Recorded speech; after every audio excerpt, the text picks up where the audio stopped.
Welcome back to another episode of the Nexus podcast. I have a number of passions. Amongst them are branding, filming, and of course, music. This episode is the first of this mini-series which will cover these three topics in depth, and it was really a special opportunity to sit down with Yael Slasky from Discover Design, who brings over 13 years of experience in this space to the table. Before we jump in, I just want to give some context to this conversation and why business owners, regardless of what industry you are in, should be thinking about your brand and overall position in the market. Many business owners start a business or launch a product and continue with a fixed mindset of, this is what I'm offering, this is what I'm selling, and although they may seek to refine and upscale that product offering, essentially they remain within the confines of, this is what I sell and I need people to buy. But there is really more to the picture. Business owners should be looking for ways to increase client retention. Business owners should be exploring ways to increase client loyalty. Business owners should be discovering the real benefits that they offer and how they can best convey that to their existing and potential client base. Because when the winds shift direction and a competitor opens up next door, how much of what you have been working to build will remain in the hearts and minds of your client base? Do they have reason to continue coming to you? Do they have any reason to feel loyal to the service you have built? Do they feel like a friend of yours? Or the minute someone can undercut you on pricing, they are ready to jump ship? A lot of the above is rooted in the experience business owners build around their service. Business owners that invest wisely in this space are in fact giving clients a reason to want to hang out around them longer. The crazy part is that many businesses are in fact doing the basics already.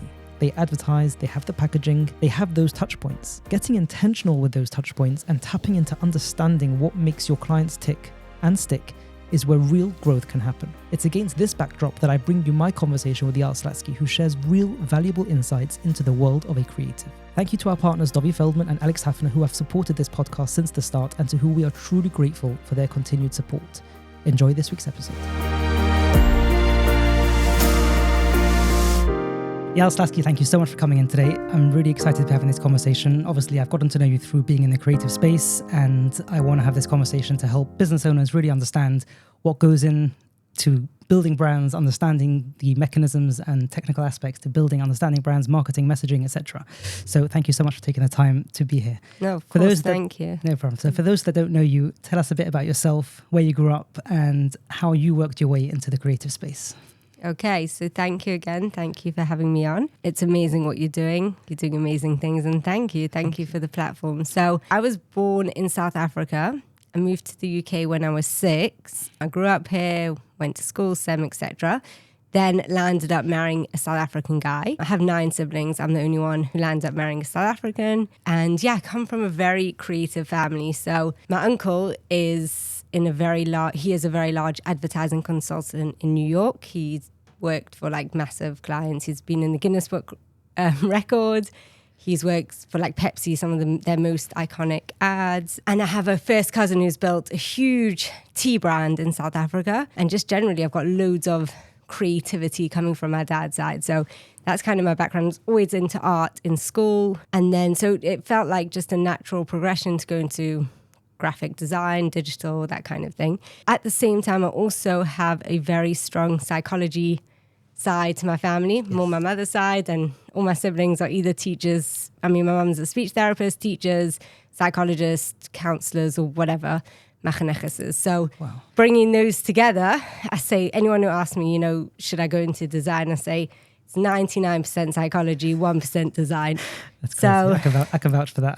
100%, both dealing with people, dealing with clients, presenting, also just empathizing and understanding how humans consume brands, the emotional connection to brands. It's a very human experience, the entire marketing and branding world. So bringing the creativity and the human aspect together, it's helped me a lot in what I do. I naturally gravitated to design.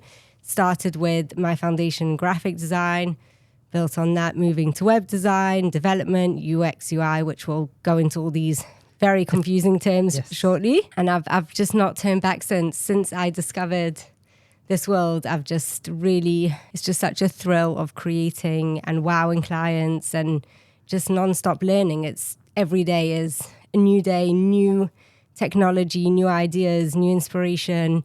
And I just love over-delivering.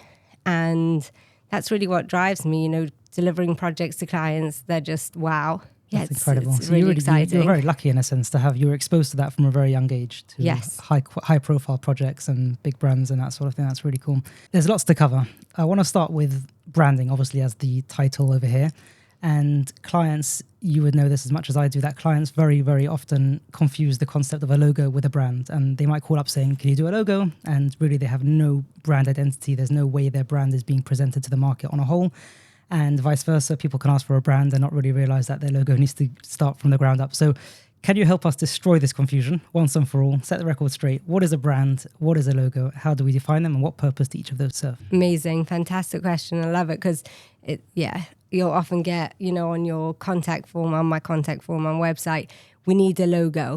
And then you'll go on call and they really need a full brand and it's just confusing. So the way I see it, you can look at your logo as your logo is not your brand. It's funny. It's one of those questions that, you always see on LinkedIn, just what is branding? And it will say 20 things it's not. Your logo is not this. It's not. Can you not just tell me what your logo is? I mean, what your brand is?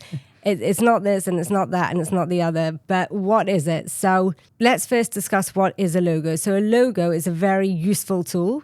It's a visual symbol that represents your brand. So we've been using visual symbolization since way back. If you think about the Shavatim, they stood for something, each shaver, and then there was like a flag with a symbol that represented them. So that's kind of like your trademark or your visual symbol that sums you up, which is a way that people can recognize you and you become familiar and people can build trust in a visual way.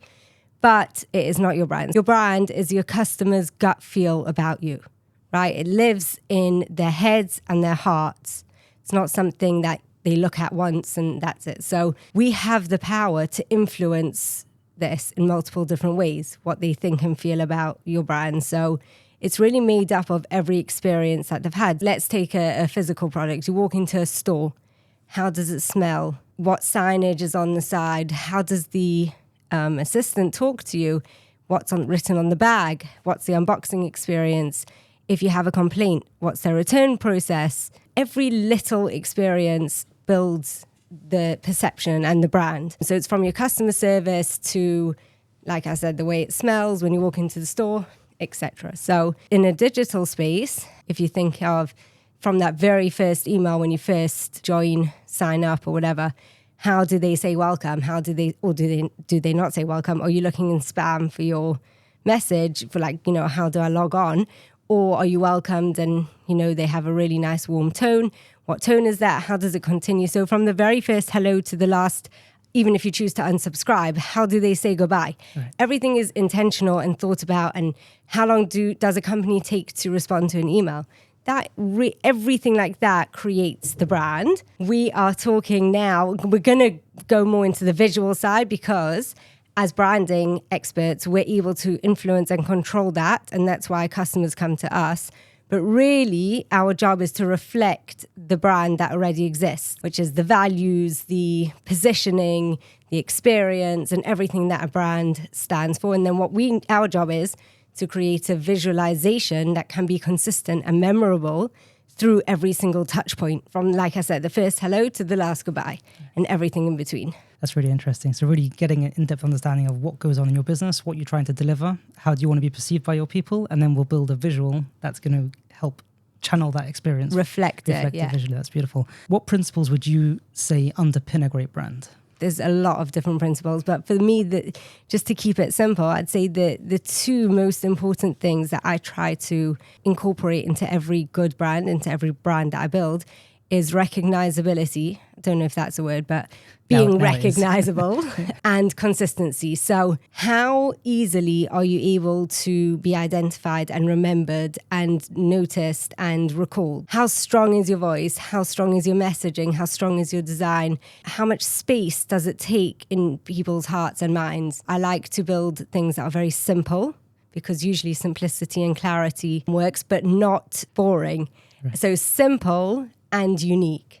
So try to build things that really talk loud and break through the noise, but are simple enough to relate to and to remember and to recall and to build that connection with. Of all of the lots of attributes of a strong brand, obviously being adaptable, scalable, to some degree like flexible, I think the two most important are consistency and being able to be easily recognized, and that really builds the connection in customers' minds and heart. That's really good. We're going to get to the simplicity aspect. I want to discuss that more in depth, and I want to come to that soon.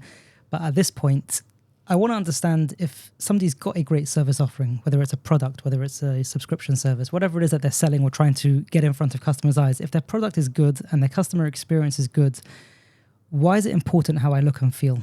If there's something of a value that I'm offering, surely people will be coming to get it from me. So first of all, I can tell you're a Manc by that question. No, I'm actually from London. Sorry. Okay, you're a Brit. Sorry. I do think that people in America generally, because I'm quite active on LinkedIn, so I do have a lot of American clients as well as British clients, and I love all my British clients. But there's definitely a stronger sentiment of we are good, we know we're good, everybody knows about us, we're doing okay, like leave me alone, why do I need this? And the way I see it is it's just a shame because every brand, every business has a brand, whether they invest in it and use that asset to their advantage or not is really up to them. So let's just take, for example, you make amazing burgers, you're the best chef, you make amazing burgers. Either way, all the locals are going to find you, they'll tell each other and you'll be busy. Or you can create, now you have a name at the top, you have a counter, you have somebody serving, you have a box that you put it in, etc. You could just go with that, or you could invest into an asset that you naturally have, and you can create a really strong experience from the minute they walk in, like I was saying before, the minute they walk in to the wording on the wall, to the way the cashier treats them, to what's printed on the receipt, to the serviette inside the container. I'm sure Burger's Box you could think of in Israel or anything like that. When you're thinking exactly, when you're thinking of what should we get out for takeouts, you're not necessarily thinking, obviously good food always wins, but you're thinking you want an experience and people connect to that, and that builds real loyalty. So, for example, I had a guy actually from Manchester, a local guy, who reached out to me once to open a washing, like a laundromat. So in my mind, so he said he wants a logo. He's looking for a logo. Straight away, I could just feel he was going to be called something like Clean & Co. I know it wasn't that, but something like that. And yeah, it's going to be cute on Leicester Road. I'm making it up for the sake of it. It was going to be, a Yiddish and nice little shop, which is great. But I tried to explain to him that he's sitting on a golden opportunity. He's either way going to have a name. He's either way going to put the laundry in a bag with a seal. He's going to have a big signpost. He's going to have some vans. He's going to have all of this. He could come up with a really nice fresh and fold kind of idea. And it's going to be bright green and yellow lemons, and you could just smell from the branding how it would just be so fresh. And he also understands his audience so well. He knows the Yiddish mamas before Pesach are extra stressed, and he could lean into so many things. He knows about losing socks and how, he could play shadchan with the sock. Yeah. Like there's just so much fun. Ways to put a spin on this to relate to people. To relate to people. So it won't just be the cleaner on Leicester Road. It will become something that could franchise. You could open a few different branches. When you arrive home and you get your washing, it just smells different. It feels fresh. The point is that he could really build something. Build an experience out of whatever he's doing. He could invest and create a real experience. He's anyway printing bags with just slapping his Clean & Co. on. He may as well invest in somebody who knows what they're doing. He doesn't have to be the one. But he can invest in somebody who knows what they're doing to create that loyalty, to create a brand, and that the mothers will love and people will, really... And every opportunity, every business really has that opportunity to say, do I want to just deliver the service or do I want to deliver the experience? 100%. And then start building out from there. That's really it. So your job really expands and contracts a lot wider than just designing the logo. You're really thinking out of the box, how much of this can I take onto the table and build out that end-to-end journey for people? How much control can we take to influence through branding? 100%. That's really amazing. I want to go back a few decades when people would buy things based on their brand or based on an advert in the paper. Really, that was the full extent of the exposure they may have had with a product or with a service. And I think brands probably had a bit of a liberty where they were able to design a nice logo, put out some nice ads, whether it was on print or on the radio, TV, whatever it was. And they know that their customer audience, by the time they needed something, that was the only way they were ever going to interact with that brand before they decided to purchase or not to purchase. Fast forward to where we are today, things are very, very different. We have a tremendous amount of engagement with the user experience before we've even looked at the brand. Very often I'll go on Amazon buying equipment, whatever it is. My first port of call is reviews. Are people happy with this? I don't really care about the packaging, the unboxing, or people who are on TikTok and these sorts of places where they're seeing influencers promoting other brands. So they're really getting directly to the core with a product. In that space, how important is branding and how the logo looks and the colors and that sort of thing? Does that still play as much of a role as it did before these barriers were opened between the product and the consumer? It's a great question. So I think that product is like service, and product is the most important thing and always will be. I mean, a good branding can't save a bad product. If the service is weak and the product isn't good or whatever it is, a good branding.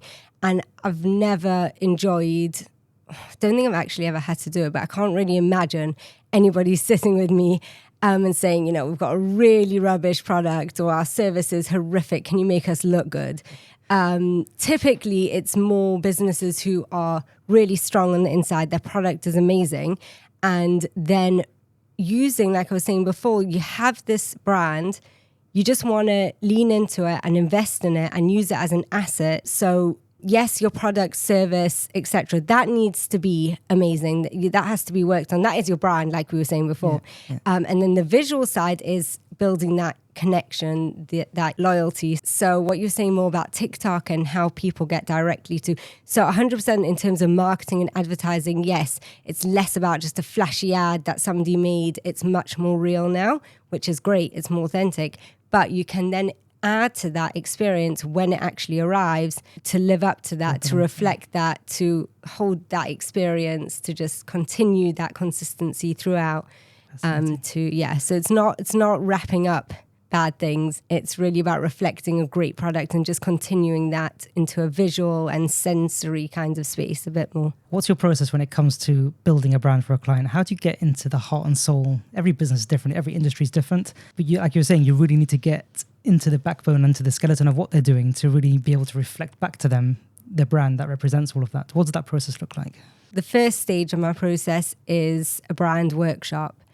And at this stage, I've already picked up quite a bit, you know, from the initial discussions. And once we're at this stage, I already know quite a bit. So I definitely don't ever start with the usual, like, tell me about your brand, whole spiel, and everybody like just yawns and has nothing to say. So I try to have a lot of fun, and I ask unique questions. So each brand is quite different. So it's not like I have a template. I mean, I have a base template kind of just to get my mind thinking, but each time I really ask the questions that I'm not sure about. So it's not all the 1 to 10. It's like really getting into things. So for example, I'll play like a true and false game, which is basically I throw out some assumptions about the brand, either purposefully that I know are true. For example, I was working on an internet filter, and we all know, but we needed to just discuss this and have this conversation so we could build on it. The fact that most people hate the internet. I mean, they need it and they want it, but they hate it and they use. So what I'll do is I'll throw out an assumption, something like true or false. When users interact with your product, they're feeling frustrated or anxious.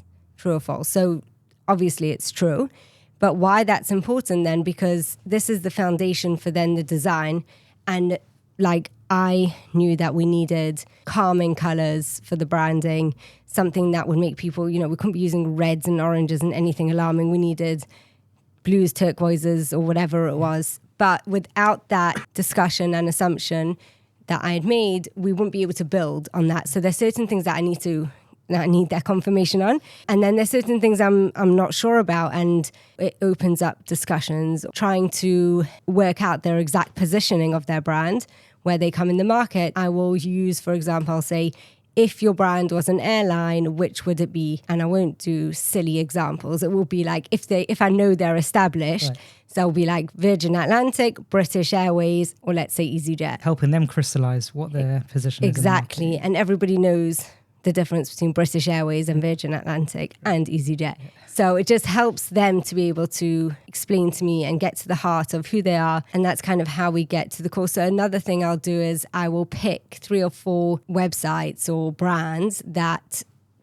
theoretically they could fit into today, but I'm not sure. They're all like almost the same, but they all have slight differences. And I would say if you had to pick one of these today out of the box, which one would you go for? And we'll discuss why. And that really helps me understand already visually, okay, we're going for this and like this and not like this. And we start talking and communicating visually from an early stage and just getting to the heart of things. So I'd say my brand workshops are extremely interactive. I've led brand workshops with, the maximum I've had is 8 stakeholders on. And that must have been intense.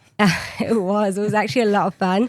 And it was very structured. And we had one guy who was a point of contact and was organized and had like a survey thing going on where they would put their answers in. Or, questions like, if you had to hire an employee today, which of this list would be 5 non-negotiable attributes or personalities? That really, because in that way they can help them they can't really articulate necessarily exactly what they stand for, positioning all these fancy words, but they'll know if they're hiring someone in this place, you've got to think out the box. If you're like, so they're innovative or honesty or whatever. Really helping them sort of channel through the heart, going into the heart of their business, even in terms of their operations and their service offering. And then through that, building out their personality, asking them. 100%, because it's all a reflection of who they are. That's really the way I see it. It's my job is to be the mirror, to take what they have. Do you see a lot of that of businesses who may be 10, 15, 20 years running and still like the process to get that clarity might not be there until they go on this journey of looking to get a rebrand? 100%. Often their branding is weak because they've just never been guided, never been asked the right questions. They'll come to someone, their cousin or wife or friend or anyone who happens to be a graphic designer to do their logo, and there's just so much misunderstanding. For me, it's been trial and error, like just learning and watching and absorbing and growing, just trying to understand, when something didn't go well, how can I ask? And I guess the psychology aspect coming in there, like really trying to use my intuition and get to the heart of who they are. Amazing. Financing your next property should never be a headache. Alex Haffner at Fusion Funding set out to change the way investors fund their purchases. With a personal and boutique approach, Alex is driven to finding financial solutions that work for you and your particular requirements. From small independent units to large residential blocks and everything in between, Alex has built a reputation as a trusted funding provider that understands, delivers, and helps his clients win every step of the way. Reach out to Alex today, details in the show notes. After you've gone through that entire process, and then you come back to the client and saying, this is everything you've told me, this is everything I've learned about your business, this is what I have built to reflect that, this is the mirror I'm holding up to you. What does that initial reaction look like?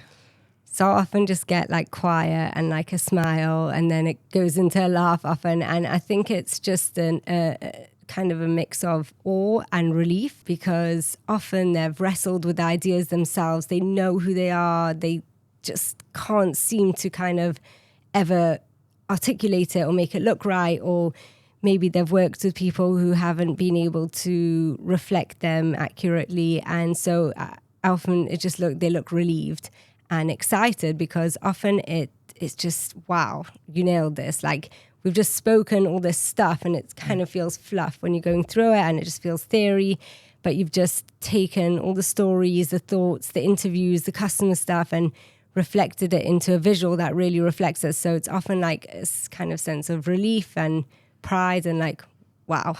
I mean, yeah, the delivery day is always sort of very nerve-wracking. That's very nerve-wracking. No, because you know how much, only you know how many hours sweat, tears and blood goes into building a brand. Very important point is that I used to like consume me. Like the night before would be like, just seeing that logo going around and like, yeah, no, it's good. No, but I know it's good. And just like, but and I've completely revamped my process over the years to become, my process is entirely visual. So as designers, we often I call it the design cave. So, we talk and then we go away for a couple of weeks or whatever it is, and then the big reveal.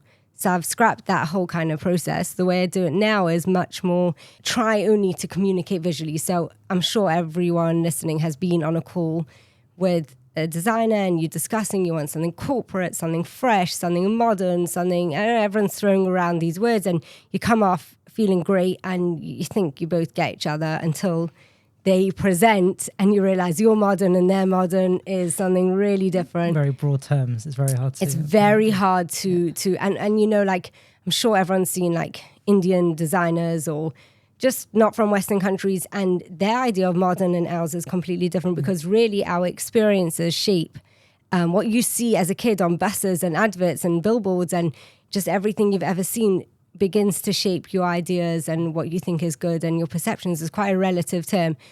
So I realized that wasn't working. So now I don't do any of like, obviously like we discuss all that for a few minutes, but then it becomes very much, we start with mood boards. So we visually start communicating very early on. We're not like reinventing the wheel, like meaning, yes, it's unique. Yes, it's your brand and it's going to reflect you, but it's not like a piece of art where this is going to be like, you know, you get points for being like way out there and original. It's going to fit within the world we live in, right, in a good way. So I start to, obviously we're not going to put a Disney mood board. So meaning we narrow it down. So already know we're corporate, we're modern, etc. But we start saying, okay, this is what, you know, I'm imagining, these types of websites, these types of brands. This is a bit more like this, a bit more loud. This is a bit more on the quiet side. And we start communicating visually. Right. So the first step would be like mood boards. Why that works so well is that both for the client and myself, so the client's gone away and in these 3 weeks, they have some point of reference in their mind. Right. This is what I'm going to be expecting. This is kind of, it's going to be similar to this or this and whatever it is. So during that time, they're building a picture. And then when you present, it's not like, oh, wasn't expecting that. Maybe it's nice, maybe it's not. And that can be discussed. It's not that. It's like, okay, I had that in mind. Now it's, in my brand and everything. And I just find that really, really helps. So you've anchored them down into a certain corner. Yes. Where they know, so you've limited those ideas. Because often they have an empty mind and they don't know what to expect, and it's quite nerve-wracking. Yeah. So we're visually on the same page already. What happens when a business starts to shift either their service offering or their persona? The staff might turn around and the overall image of a business might change. Is there anything you can really build into a brand that can just make it stand the test of time, regardless of how it might evolve, how it might change? Okay, it's a great question in terms of building a timeless brand and having a strong foundation. So the way I like to look at it is, if you have a building, you have very strong foundations. As times change, you can put in some new doors, some new handles, a fresh coat of paint, wallpapers in now, okay, we'll go for that, etc. But the foundations and the architecture, and that all stays the same. So a strong brand is built on simple and strong foundations that will last. If a business is going through major change, as you explained, like they're changing their persona, or they're trying to offer a brand new service to a completely new industry, something really quite major like that, then that would warrant a look at like, okay, does this even make sense anymore? Because the goals that we originally set out for this to achieve, do they even make sense? But if you are staying on the same course, and so a good brand, unless obviously, you've had a rubbish brand for the last 20 years, then it might be time to take a look. But if you did invest properly in a brand and it's a solid foundation, then I would say like every 7 to 10 years is a good kind of benchmark to relook and think. The answer might be, no, our brand is still working great. But there are touch points like a website, social media, which need to evolve much faster. So a strong brand is both strong and it has rules, because otherwise, if it's completely open, it wouldn't be able to be recognizable or consistent. But there is built in some adaptability. So if you look at, for example, Zapier, I'm working for one of the number one rated premium partner on their website. Now we're doing a massive rebrand and their website, etc. So I've been following them really closely, and it's quite annoying. But every time I look at their website, it's like changed. Yeah. Not really, but it was last year, now this year.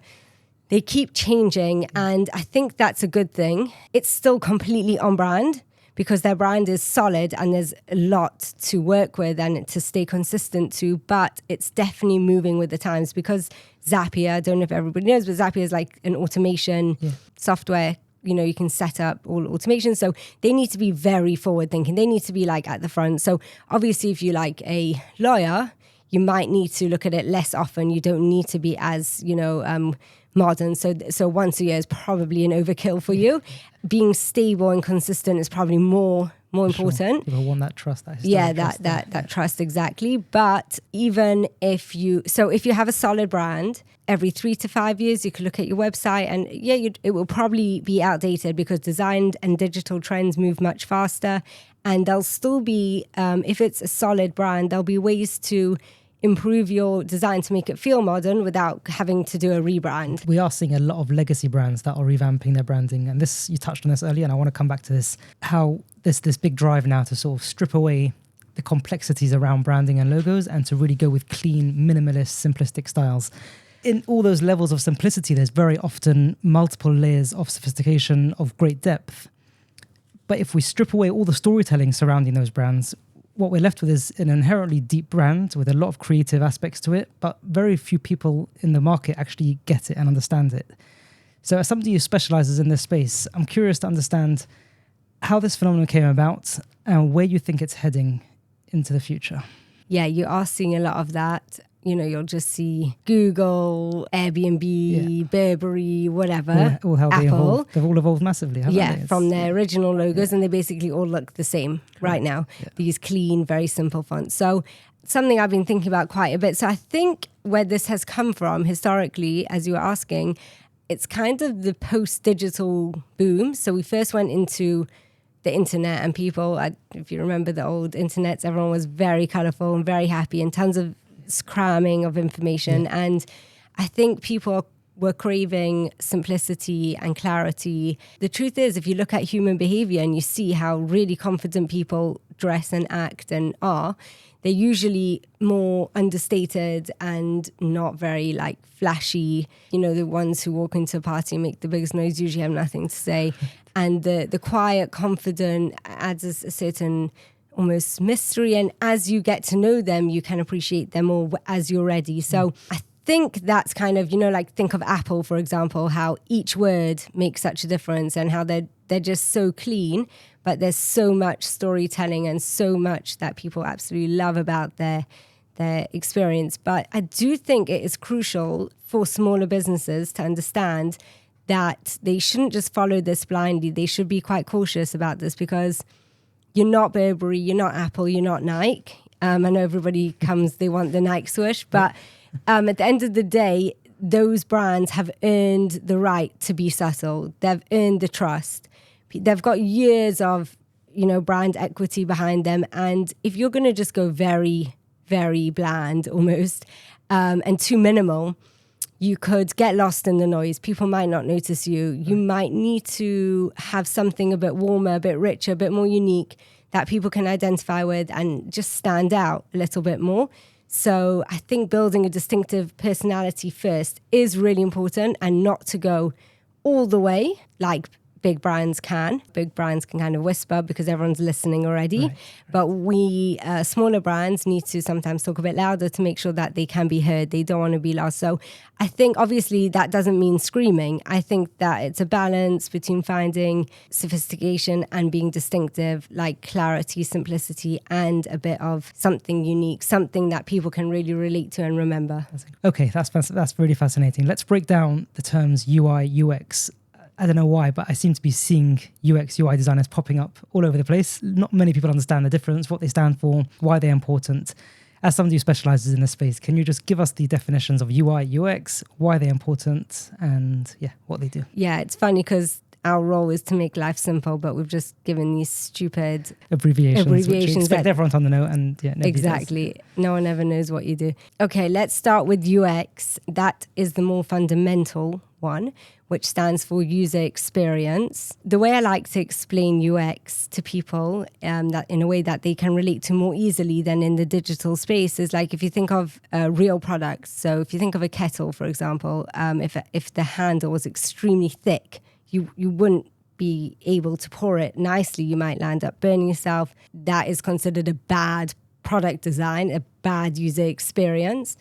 So in the same kind of way, what we try to do in digital experiences is create a user experience that is like easy to hold with the kettle, feels nice, it's easy to find what you need. I'm sure you've all used an app that you just enjoy using, you find what you need, you get what you want, and it's just a joy to use. And there are other apps where you want to just, throw your phone on the floor and have a tantrum. But really what that people don't realize is they think the app kind of just appeared there, but really a designer thought about the steps and designed, how many buttons are there? Where are the buttons? What color are the buttons? What do you see first? Do you see 20 things? Do you see one thing on the screen? Every single decision is part of the user experience. That's the first stage, the user experience.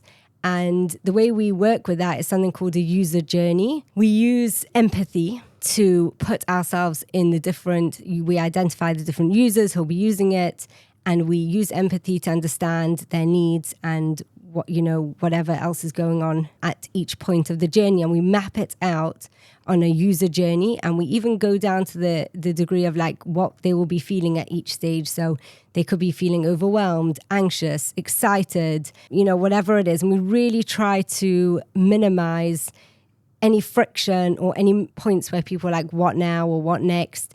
So we map that all out first. So that's the user experience, the user journey. Right. Then the UI stands for user interface. And that's about once you've already got your, let's call it your house built, your architecture. Now it's about what color do we do, the fonts in terms of readability, accessibility, what types of buttons, are they round, are they square, all of that. So that's much more the top layer. UI is the skin, and the UX is the user journey. Fascinating. So that's really important across any website building, any app building. Yeah, people don't actually realize how much, they think it's like for SaaS businesses, which stands for like software as a service, let's say Slack, Zoom, all of those. Yeah, obviously they need a great user experience, but really they don't realize I've had a couple of care homes come to me who typically you'd think, we don't need UX, UI, that's for like tech companies, but they've wanted very high end, they've wanted to attract high caliber talent, and their intake and application processes were a mess, and people weren't, no one's interested in printing and writing out application forms, etc. And they identified that was actually causing them to lose top tier talent. So we built an entire application process, which is so smooth, so easy, beautiful. Oh. And that's really helped them to gain better talent, which they were struggling with. So people think it's kind of just for tech, but really from any industry in 2025 almost, it's almost a must. And if it's more about your processes and how people interact with whatever you use. In other ways that UX UI is really important that people don't realize is, I'm sure you've been on websites that feel like a brochure. So graphic designers are good at designing lovely things and it feels immersive or on brand, but they often lack the know-how, because really a website is primarily a scrolling experience, an interactive experience. You need to digest information quite quickly, find what you're looking for, and then take some kind of action, whether it's contact, sign up, or donate. Primarily understanding how users interact with a digital space is really, really important. So obviously, I'm sure you've also been on websites that just feel so bland that they could be an app. So having that combination of design and branding and design, which makes it immersive, unique, with the UX UI piece, is key to a really powerful website. You really need both. Obviously, animation as well, illustration. There's so many different bits that come in, but that's more on the branding front. But the UX UI is something that really every website needs to think about and take care of in the design. It's not just design. It's really a combination of understanding the digital space and the branding element, and bringing those together can be very powerful. I want to get some perspective from you on running a business. I think a lot of the people listening to this podcast are people who are either just getting started or have started for a number of years. And I think everyone's got some value to share for others, which are available to benefit from. Have you ever had to turn away a high profile opportunity? If yes, why? And what did that experience look like? I don't have any crazy cool stories on that, but I would say the opposite almost. So for me, I turned down. So when I get on a Zoom call, I'm always really excited at the challenge, the potential opportunity that we could build. And if they start to say things like, I just need a logo and we just need a website because, everyone has a website or things like that, I've identified that really kind of dampens my enthusiasm into the project and my interest, etc. So I typically then refer them on or say like we're not a great fit. So anyone who's kind of looking for good enough or just about and okay, that doesn't typically, we're not a great fit. I really thrive when their brand really makes a difference. So typically that's in the luxury space, premium, or even like I recently last year did Adopt a Shadchan. I don't know if anyone's heard of that, an amazing organization in America who helps singles. Very cool website. I recommend everyone check out the website. Even if you're not in the market for a shidduch, it's just a very, very cool website worth seeing. Thank you so much. So for example, I remember presenting the two options to them and I was a little bit nervous that one was a bit too loud. They said we want something really striking. We need someone to really help us and build something amazing. So that was like, okay, challenge accepted. This is going to be unbelievable. And when I present, I'm like, okay, this is the louder option. Like, we're loud. We want to really stand out. And when their brand makes a difference, when they give me permission to really make a difference, that's really when I thrive. So I wouldn't say it's high profile opportunities, but that's typically when I don't feel we're a good fit. I'm personally always on the lookout for ways to give my clients a better experience using my services. What does a great customer experience look like in your mind, and what processes have you implemented along the way to help achieve that? I think a key element of that is I have a strong focus on onboarding clients so that they feel safe and they understand the journey. It is a journey. It can be quite confusing. So it's all mapped out before who needs to be involved when. It doesn't kind of like feel like things are just happening and, oh, now you need me for a call. We map out. There's going to be a call on this date, a presentation. And so I'll go through the whole process already on the discovery call before we even sign on. But, starting with the copywriting, that's the first phase, because really the words and the messaging are the most important. I know I do design and development, but really the key and most important thing is what you say and how you say it. And like copywriting is really the underpinning of the website. It's the structure. So that we always start with that. And I'll show them a Google Doc of how a conversion copywriter, a professionally trained website writer will lay it out and kind of have an idea of how users interact with web content, because you don't want it to feel like brochure where you're just scrolling. It's a completely different way of writing. So that's always the first stage. And then it moves to the design direction.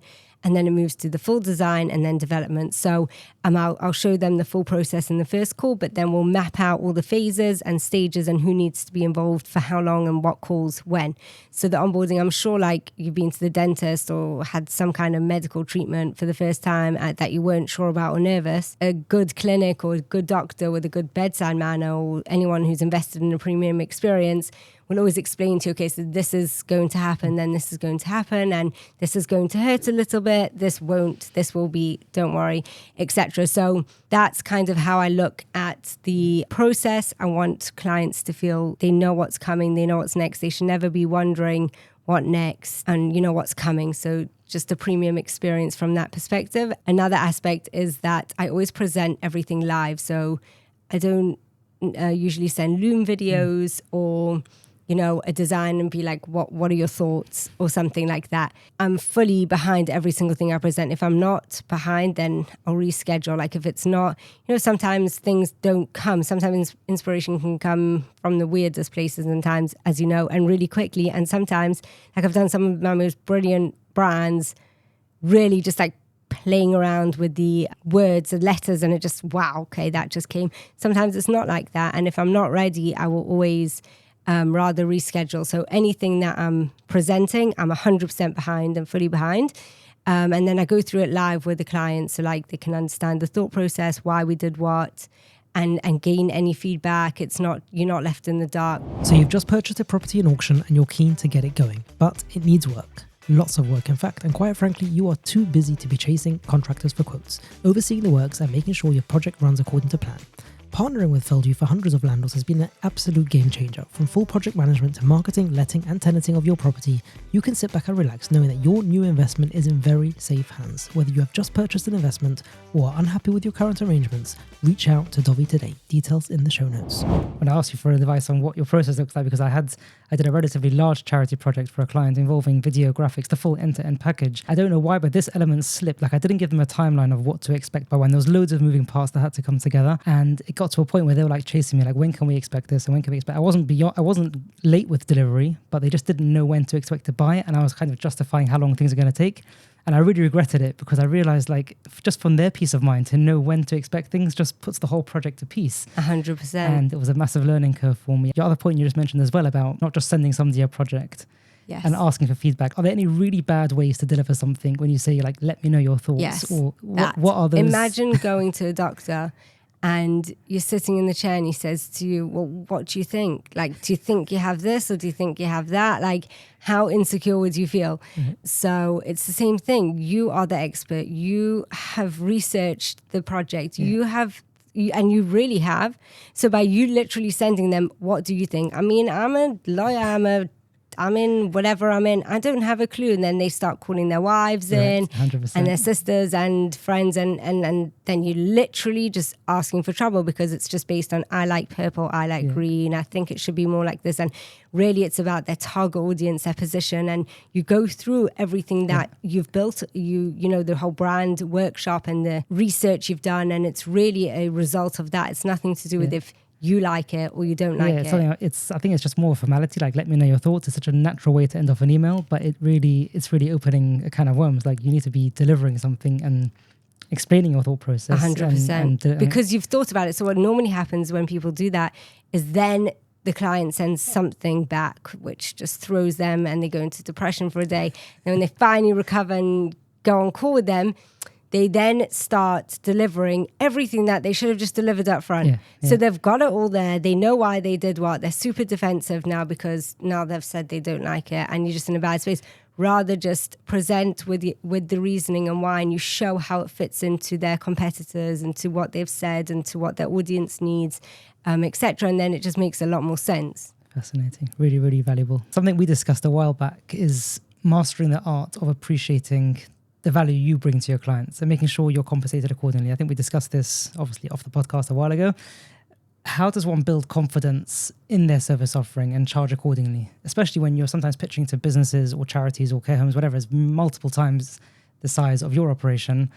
How does one sort of bring that to the table and say, I've got what it takes, I've got what you need, and this is where I stand in the market? I think it boils down to actually being good, and that builds confidence. So if you just make sure you're the best, you just do whatever it takes to just hone your craft, constantly be looking at your onboarding, listening to clients, trying to just be better and better, you know when you're really good and you know when you're making an impact. So I think getting out of the mindset of like, okay, you know, in today's world, you can literally be on an island somewhere with your Mac and you can be creating huge impact for a company. Just talking to customers about the impact that you've made for them and listening to what they're saying and delivering really good work and just being high in demand, like people actually need you. So when I work on a brand or website, whatever, I never kind of think, oh, like just want to make this client happy kind of thing. It's much more about over delivering, kind of almost for your next client. So you're designing whatever you're designing for, and you're trying to just get higher and higher and better. As you build on that and as you get feedback, you understand your value. And if you don't appreciate yourself, no one ever will. And I really have seen the impact of branding across the board. Like, you know, I started with a company, we started with the branding, like the brand workshops. I think it's given them so much clarity across the board. They understand exactly who they are, who they're talking to. They have a voice, they have a language, they have wording, and they just have a compass now to guide them from their every single touch point, like I was saying, from their customer service, how they answer the phone, the hold music, to their emails. Like they were sending out these horrible emails when people arrived, which are just like, you know, nothing, just some information. We've completely revamped every step of their process. And I think just seeing that in real time gives you confidence to be able to. And then, you know, the way I see money is it's more about energy. People have a certain bandwidth, they have a certain amount of headspace, a certain amount that can be fully involved in. If I take on, many projects, I'll just spread myself thin. So I rather take on less projects and I'm fully invested. So that kind of understanding that, you know, if I don't take this on, it will be something else. But what do I spend my time on? What do I invest my energy? That's an important piece. That's fascinating. Sort of refusing projects, because sometimes that's really your investment in being free for the big stuff that's going to come after that. It can be scary. Like you say no to one thing, but that you never know when the next gig's going to come. 100%. Yeah, that's I'm sure something a lot of creatives grapple with, but it's absolutely, the brain space is really, that's where it's at. If that's clammed up with stuff that's just not important or not big enough to be making an impact, it's really costing you brain space on 100%. Bigger projects. Coming off the back of all that, what will your response look like when a client says to you, we love what you can bring to the table, we value, we've seen the work that you do, we think we're the right fit, but can you reduce your prices to make this work? Like, sweeten the deal for us and we'll give you the green light tomorrow. I try to price myself at a point where I won't feel resentful if somebody says no, because in terms of demand and in terms of, like I was saying before about headspace, so if they don't want that, that's really okay. Somebody else should take that on. Like, if I'm not going to be compensated enough that I'm fully in and I'm building myself and my brand through them, then it's actually not worth it. Like, it's not good for you and it's not good for me. So I kind of just see we're not a great fit and the next one will come. It's fine. So I try to price my work at that point where I won't feel like, oh, should have gone lower. And if they do come, I feel fully invested and like, this is what I'm doing. And I just feel like all in. Good piece of advice, that. You display a lot of authority and confidence in the creative space. I don't think it's a secret. And I want to know how you sort of balance being approachable, inviting clients in to engage with your services, to discover your services, without sort of frightening them off that you might be too big for them or that it's too complex to go through that entire. You outlined a very thorough process, and I know a lot of business owners who I speak to, I engage with when embarking on these projects, a lot of them haven't got the headspace for that. They just kind of want it done. You know, they want to park the job by somebody and say, come back when it's ready. How do you sort of navigate that space of building out that authority, building out the clarity in what you've got available to offer, and still to be able to bring those customers and invite them into that experience without them feeling overwhelmed? It's good to know I'm so scary, so definitely try to tone that down a bit.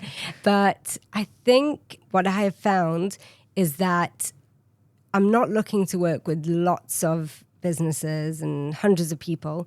It's about the right fit people. So A players in their industry will want to hire A+ players. Like, if they're building their offices, they're not going to want to go for like a cheap builder who's just they're going to want to do it properly. And it's the same with their brand. Like I was saying before, their brand is an asset they have, and it's actually a huge amount of trust for them to say, okay, take my brand and build something. So like, I don't know if you've seen my LinkedIn headline, but it's something along the lines of, your brand will only be as good as the designer you hire, which is almost, it's a humbling feeling. And it's it requires a lot of trust, and it requires A+ players to hand over to A+ players. So I feel like it acts as a filter, and the law of attraction, you know, people want to work with people who are top of their game. So that's kind of just reflecting what I really do have a huge passion for. I love what I do, and I'm delivering great results for companies. So I want to attract the right people, 'cause otherwise I'm just wasting their time and my time on cute discovery calls. It's not about like feeling good or getting loads of leads. I need the right leads, people who are invested in themselves and their products, and definitely, as you said, not the people who are saying like, take this. Like, the last thing I want, and this was kind of like maybe a couple of years back, quite many years back now, but you know, when people come to me and say, the CEO's too busy for this, he's given it to me. So for me, that's like a huge red flag. I tell them on the discovery call very straight out that, you know, it's an engaged process. We're doing it properly. They're investing properly. And these are the processes. This is the stages, etc. So it's outlined. I mean, it sounds like this is like a military operation. Yeah, it's not that big. It's fascinating. You're saying, yeah, I know that if the CEO is not involved at this stage, he's going to come in at the end. He's going to come and he's going to have issues with it. Then we have to go back to the drawing board. Like, if he's investing the money, he has to be involved. He needs to be involved. And if he's too busy, like, that's okay. Let's do it in 2 years' time. Like, when he's ready, when everything's right, we'll do it properly. You've been in the design field for 13 plus years, is that correct? 13 plus years, yeah. Almost 14. Tell me, so after all the brands and all the organizations and charities you've worked for, where did you see the most impactful result? Which case or which brand was like, wow, like you saw the results and it was a moment where like, I'm so appreciative to be doing what I'm doing? It's funny that I'll talk in a second about some of the bigger brands, but sometimes it's the small brands who are really ready to invest in themselves and take themselves seriously. It's so rewarding. Like I had a lady who was selling custom jewelry, diamonds and all of that. And since I rebranded her, she's got stunning packaging and so rewarding. It really is. And had somebody else selling bespoke suits. And again, he was ready to take himself seriously and invest in himself. And just that confidence and pride that it brought is so rewarding. It's empowering for them, and you're seeing them reap the rewards from that. 100%. And that they literally living off that confidence. So that's always exciting. But those bigger brands, for example, Dr. Shadchan, as I spoke about before. So we actually didn't rebrand them. We just did the website. But through the website and the Dvara Haga did the messaging. She's fantastic. That language and the design system that we used and we designed through the website, I've seen them using that in live events. They did a huge charity campaign and they've just continued with that design language. And it's just very exciting to see that they're really at the forefront of what they do and they're doing amazing things. They have this language that expresses them and reflects them so brilliantly, and I've just seen them use it across the board so nicely. So through the website of the copy and just that whole message, the whole persona that the minute you hit that website, you're just you're invited into their world basically through the animation, through the text, and through the way everything's laid out. It really gives you an experience of what they're there to do. It's the consistency of they know who they are as a brand. Yeah. And then it's reflected in their messaging, which is consistent with their design, which is consistent with everything. So that just really, fascinating, because usually it's the other way around. Usually the website would reflect a brand. But here the brand was sort of born out of what you delivered for them through the website. That's fascinating.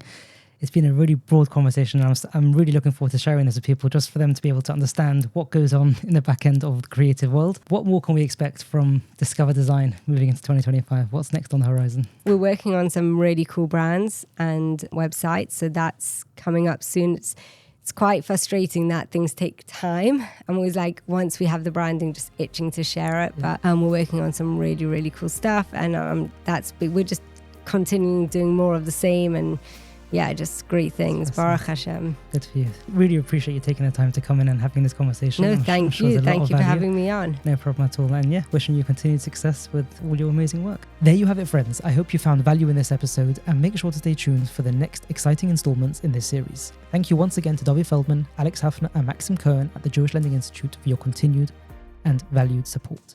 Until next time.